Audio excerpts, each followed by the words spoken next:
بسم اللہ الرحمن الرحیم۔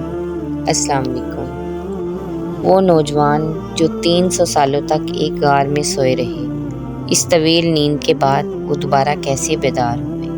کیا ان کی اس نیند کی تشریح سائنسی علوم کے ذریعے کی جا سکتی ہے؟ یہ واقعہ اس زمانے کا ہے جب عیسیٰ علیہ السلام کے زمانے کے بعد اہل انجیل بت پرستی میں مبتلا ہو چکے تھے۔ روم کی عیسائی حکومت بھی مختلف بتوں کی پوجا کیا کرتی تھی اور دوسروں کو بھی اس عمل پر مجبور کیا کرتی۔ اس دور میں دقیانوسی نامی ایک بادشاہ کی حکومت تھی جو بڑا ظالم اور جابر تھا۔ جو کوئی بھی بت پرستی پر راضی نہ ہوتا وہ اسے قتل کر ڈالتا تھا۔ اس شہر میں جس کا نام رسوس تھا، کچھ نوجوان رہا کرتے تھے جو ایمان والے اور نیک لوگ تھے۔ جب دقیانوس کو ان کے ایمان کا پتہ چلا تو انہیں دربار میں بلایا اور انہیں مجبور کیا کہ وہ بتوں کی پوجا کریں، لیکن انہوں نے شرک کرنے سے انکار کر دیا۔ بادشاہ نے ان سے کہا کہ میں تمہیں کچھ دن کی مہلت دیتا ہوں، تم اپنے دین سے باز آ جاؤ ورنہ میں تمہیں قتل کر دوں گا۔ چونکہ وہ لوگ بادشاہ اور اس کی قوم سے لڑنے کی طاقت نہ رکھتے تھے، لہٰذا وہ راتوں رات شہر چھوڑ کر بھاگ گئے۔ شہر سے نکل کر وہ ایک پہاڑ کے قریب غار میں جا کر چھپ گئے اور وہیں سو گئے۔ دقیانوس نے جب ان لوگوں کو تلاش کروایا تو معلوم ہوا کہ وہ لوگ غار میں موجود ہیں، لہٰذا اس نے حکم دیا کہ غار کو ایک مضبوط دیوار سے بند کر دیا جائے تاکہ یہ لوگ اندر ہی مر جائیں۔ اللہ رب العزت کی طرف سے یہ معجزہ ہوا کہ یہ لوگ غار کے اندر اسی حالت میں سوتے رہے اور اسی طرح 300 سال کا عرصہ گزر گیا، لیکن نہ ان کے جسم خراب ہوئے، نہ ان کو موت آئی اور نہ ہی وہ نیند سے بیدار ہوئے۔ اب 300 سالوں بعد دقیانوس کی حکومت کا خاتمہ ہو چکا تھا۔ کئی بادشاہ اور حکومتیں آئیں اور چلی گئیں، یہاں تک کہ رومی سلطنت نے بھی عیسائیت اختیار کر لی۔ اسی زمانے میں بدروس نامی بادشاہ کی حکومت تھی جو ایک نیک دل اور انصاف پسند بادشاہ تھا، لیکن روم کے لوگ ایک فتنے میں پڑ چکے تھے۔ دراصل وہ موت کے بعد دوبارہ زندہ ہونے پر یقین نہ رکھتے تھے۔ 300 سال کے اس طویل عرصے کے بعد جب غار کی دیواریں گر گئیں تو یہ نوجوان نیند سے بیدار ہوئے۔ انہوں نے ایک دوسرے کو سلام کیا۔ انہوں نے ایک دوسرے سے کہا کہ شاید ہم یہاں ایک دن سے کچھ کم وقت سوئے رہے۔ انہیں شدید بھوک لگی تھی، لہٰذا انہوں نے اپنے ایک ساتھی جس کا نام یملیخا تھا اسے بازار بھیجا تاکہ وہ ان کے لیے کھانا لائے۔ یملیخا اپنے زمانے کے سکے کو لے کر شہر میں آئے اور بازار میں موجود ایک دکاندار کو دیا تاکہ کچھ نان خریدے، لیکن جب دکاندار نے سکے کو دیکھا تو اسے شک ہوا کہ شاید اس شخص کو پرانا خزانہ مل گیا ہے، لہٰذا اس نے یملیخا کو بادشاہ کے سپاہیوں کے ہاں پکڑوا دیا۔ سپاہیوں نے جب یملیخا سے خزانے کے متعلق پوچھا تو انہوں نے بتایا کہ یہ میرا ہی سکہ ہے۔ پھر انہوں نے دقیانوس بادشاہ کے بارے میں پوچھا تو سپاہیوں نے جواب دیا کہ اس نام کا کوئی بادشاہ نہیں ہے، لیکن سینکڑوں سال پہلے اس نام کا ایک بت پرست بادشاہ گزرا ہے۔ یملیخا حیران و پریشان تھے۔ انہوں نے بتایا کہ ہم کل ہی اس شہر سے اپنا ایمان اور جان بچا کر بھاگے تھے اور میرے ساتھی قریب ہی ایک غار میں چھپے ہوئے ہیں۔ سپاہی اور بہت سارے لوگ یملیخا کے ساتھ اس غار کے قریب گئے۔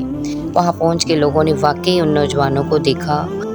اس کی خبر جب بادشاہ بدروس کو ہوئی تو وہ بھی فوراً امراء اور علماء کے ساتھ غار کی طرف آیا۔ بدروس نے اپنے آباء و اجداد سے ان نوجوان کا قصہ سن رکھا تھا جنہیں اصحاب کہف کہا جاتا تھا، اور 300 سال پہلے یہ بت پرستی سے بچتے اور اپنے ایمان کو بچانے کے لیے انہیں اس غار میں بند کر دیا گیا تھا۔ بدروس نے جب انہیں دیکھا تو سجدے میں گر پڑا اور اللہ رب العزت کا شکر ادا کیا کہ لوگوں کے لیے ایسے نشانی ظاہر فرمائی کہ اب انسانوں کو موت کے بعد دوبارہ زندہ ہونے کا یقین ضرور آ جائے گا۔ اس کے بعد اصحاب کہف نے لوگوں کو خیر بات کہا، بادشاہ کو دعا دی اور واپس غار میں جا کر سو گئے، اور اسی حالت میں اللہ رب العزت نے انہیں موت دے دی۔ بلا شبہ اصحاب کہف کا اتنی لمبی مدت تک غار میں سوئے رہنا اللہ رب العزت کی طرف سے ایک معجزہ تھا، لیکن سوال یہ اٹھتا ہے کہ انسان 300 سالوں تک کیسے سو کر زندہ رہ سکتا ہے اور اس دوران ان کا جسم کیسے محفوظ رہا، لیکن جدید سائنس کی نئی تحقیق اور دریافت اصحاب کہف کی اس واقعے کی صداقت کرتی ہے اور حیران کر دینے والی تشریح بیان کرتی ہے۔ دراصل جدید سائنس کے مطابق ہائبرنیشن ایک ایسا عمل ہے جس کی مدد سے دنیا کے تقریباً 2000 جاندار موسم کی سختی، خوراک کی کمی اور موت کے خوف سے بچنے کے لیے ایک لمبی نیند سوتے ہیں۔ اسی لمبی نیند کو سائنٹیفک ٹرم میں ہائبرنیشن کہتے ہیں۔ ہائبرنیشن کے اس عمل میں دل کی دھڑکن 95% آہستہ ہو جاتی ہے، سانس سیکنڈ کی بجائے منٹ میں چلتی ہے اور جسم کا درجہ حرارت ٹھنڈا ہو کر کم ہو جاتا ہے۔ ہائبرنیشن میں جاندار اپنے جسم کی غذائی ضرورت پورا کرنے کے لیے جسم میں موجود چربی اور مسل سے حاصل کرتے ہیں، یعنی اس دوران کسی زندہ جاندار کا میٹابولزم انتہائی سست ہو جاتا ہے۔ ہائبرنیشن کرنے والے جانوروں میں کئی قسم کے چوہے، چمگادڑ، گلہری، سانپ، سنیل، چیونٹی اور ریچھ کے کئی نسل شامل ہیں۔ ہائبرنیشن کرنے والے جاندار بہت زیادہ کھاتے ہیں تاکہ موٹے ہو کر اپنے جسم کے اندر چربی بنا لیں جو انہیں لمبی نیند کے دوران توانائی دے۔ عام طور پر جاندار ہائبرنیشن کے اس عمل کو سردیوں کے موسم میں کرتے ہیں، چونکہ اس موسم میں غذا اور شکار کم ہو جاتی ہے۔ آج تک سب سے لمبا ہائبرنیشن کرنے والا جاندار ایک چمگادڑ ہے۔ وہ 344 دن یعنی تقریباً 1 سال تک بنا کھائے پیے سوئے رہا۔ ہائبرنیشن کرنے والے جانوروں پر کی گئی جانچ کے دوران دیکھا گیا کہ ان کے ڈی این اے کے ٹکڑے جو سیل کے کروموسومز کے کنارے پر پائے جاتے ہیں وہ سیل کی ہر تقسیم کے وقت کم ہو جاتے ہیں، لیکن اس عمل کے دوران ان کو نہایت ہی سست رفتاری کے ساتھ کم ہوتے دیکھا گیا ہے۔ یہ ساری باتوں کو آسان لفظوں میں کہیں تو ہائبرنیشن کے دوران جانوروں کی عمر تقریباً بڑھنا رک جاتی ہے۔ انسانی تہذیب کی اگلی صدی اسپیس ٹریول کی صدی ہونے والی ہے، جس میں سائنس اس چیز کو ممکن بنانے کی کوشش کرے گی کہ ہم انسان پہلے چاند، پھر مارس اور پھر سولر سسٹم کے دوسرے پلانٹس پر انسانی آبادی بسائیں۔ لیکن ان سیاروں تک پہنچنے کے لیے انسانوں کو مہینوں بلکہ سالوں کا وقت لگ جائے گا۔